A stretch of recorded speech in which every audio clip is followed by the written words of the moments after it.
চাপড়ার দিকে নজর রাখি এবার। চাপড়ায় পুকুর ভরাট করে নির্মাণ, আর এই নির্মাণের অভিযোগ যার বিরুদ্ধে, কেন এই ধরনের অভিযোগ আসছে সামনে আপনাদের জানাবো। তবে ছবিটা একটু দেখাবো আপনাদের। চাপড়াতে সেখানে পুকুর ভরাট করে এই নির্মাণ, পুকুরের একাংশ বুঝিয়ে বাড়ি তৈরির অভিযোগ, পুকুর কিনে বোঝানোর অভিযোগ মালিকের বিরুদ্ধে। স্থানীয়দের অভিযোগ, প্রতিবাদ করলেও বন্ধ হয়নি পুকুর ভরাট। শোনাবো আগে স্থানীয়রা কি অভিযোগ করছে।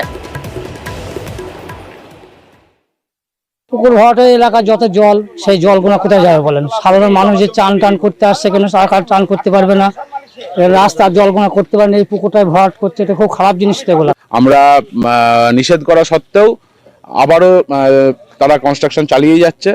এখান থেকে থানা খুব বেশি হলে 500 মিটার দূরত্ব। প্রকাশ্য দিবালোকে এরকম পুকুর বুঝিয়ে ইলিগাল কনস্ট্রাকশন হচ্ছে, যেটাতে প্রশাসন কোনো রকম হস্তক্ষেপ করছে না। এখান থেকে বিডিও অফিস 1 কিলোমিটার দূরত্ব, বিডিও বিএলআরও কোনো প্রশাসনিক দিক থেকে কোনো রকম বাধা এদেরকে দেওয়া হচ্ছে না। সমীর রয়েছে। সমীর, তোমার কাছ থেকে জানার চেষ্টা করব, যার বিরুদ্ধে অভিযোগ, নির্দিষ্টভাবে স্থানীয় বাসিন্দাদের অভিযোগ শোনালাম, পুকুর ভরাট করেছে, একাংশ ভরাট করে সেখানে নির্মাণ, কিন্তু যার বিরুদ্ধে অভিযোগ তার কি প্রতিক্রিয়া?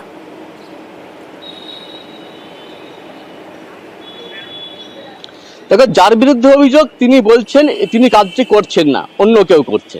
কিন্তু স্থানীয়দের অভিযোগ ওই ব্যক্তির নামে এই পুকুরের একটি অংশ বিক্রি করা হয়েছে এবং ওই ব্যক্তি করছেন, এবং ইনি অত্যন্ত প্রভাবশালী এক তৃণমূলের নেতা, এবং সেই কারণেই পুলিশের নাকের ডগায়, পুলিশের থানা থেকে মাত্র 500 মিটার দূরে এই অবৈধভাবে পুকুর ভরাট করে নির্মাণ চললেও পুলিশ কিন্তু এখনো পর্যন্ত নিষ্ক্রিয়। এবং এই যে পুকুরটি, এখান থেকে মাত্র 1 কিলোমিটার দূরে বিএলআর অফিস এবং বিডিও অফিস। কিন্তু যেহেতু যে ব্যক্তি পুকুর ভরাট করছে বলে অভিযোগ এই সামাদ আলী বিশ্বাস, তিনি তৃণমূলের প্রভাবশালী নেতা হয়, কিন্তু প্রশাসন কোনো ব্যবস্থা এখনো পর্যন্ত নেয়নি। এমনকি এই যে অবৈধভাবে নির্মাণ চলছে, এক্ষেত্রে স্থানীয় পঞ্চায়েত বাধা দিয়েও কিন্তু এখনো পর্যন্ত অসহায় স্থানীয় পঞ্চায়েতের উপপ্রধান।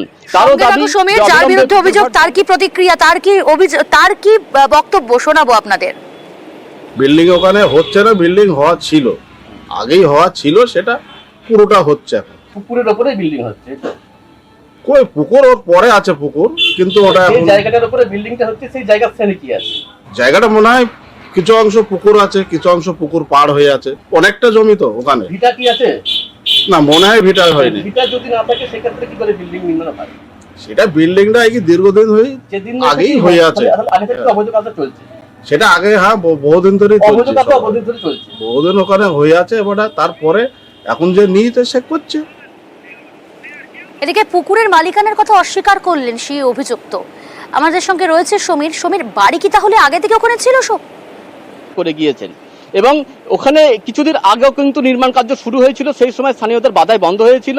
কিন্তু পরবর্তীকালে যেহেতু তৃণমূলের প্রভাবশালী নেতা, সেই কারণে প্রশাসনকে ম্যানেজ করে সে পুনরায় আবার নির্মাণ শুরু করেছে, এবং এক্ষেত্রেও কিন্তু সরব হয়েছে স্থানীয় বাসিন্দারা।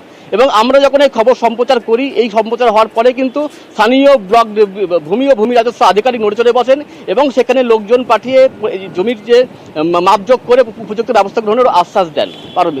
অঙ্কিতা, ধন্যবাদ। পুকুরের ওপর পুকুর ভরাট করে বিল্ডিং করা মানে সম্পূর্ণ অবৈধ। আমরা এখন আপাতত প্রশাসনের কাছে যাব, প্রশাসনের কাছে গিয়ে আবেদন করব যে জিনিসটা যাতে বন্ধ করা যায়, কিংবা যতটা জোর করে গেঁথেছে সেটা যাতে ভেঙে চুরে আবার সেটাকে আগের মতো করে দেওয়া যায়, সেই ব্যবস্থাটা করব। ক্লাসিফিকেশনে আমি দেখতে পাচ্ছি ওটা পুকুরই রয়েছে।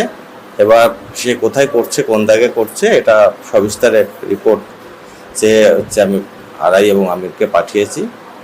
রিপোর্ট আসলে আমরা সেভাবে ওকে নোটিশ করে পুলিশে কমপ্লেন করে দেবো।